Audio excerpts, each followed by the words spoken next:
Hello, I just can't wait to do something, so I switched this inductor. This was this original. There's no markings, but I measured it and it was 0.22 millihenry, 1.4 ohm, and I replaced with bigger one, and it is 0.49 millihenries and 0.4 ohms, so it's twice as size of that old one, but still less resistance.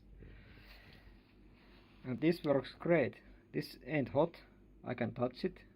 It's warm, but it's not hot.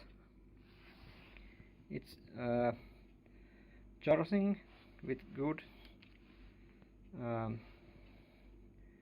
voltage and current, almost the maximum. It was 0.7 was max. It's now 0.6. There is almost nothing ripple voltage. I just can't believe it, how it can be so good. So I hook up also Fluke meter, and it shows less than 1 millivolt ripple. It's now in AC mode, and phone is charging great. Of course, this doesn't fit anymore, that original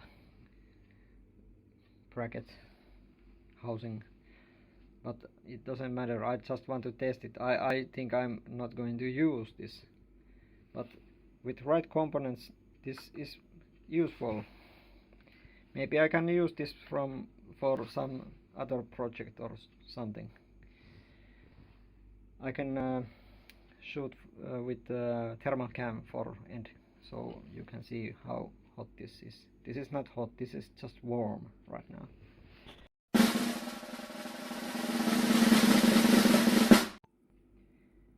Okay, I can see the problem. It's the chip. Chip is now over 100 Celsius.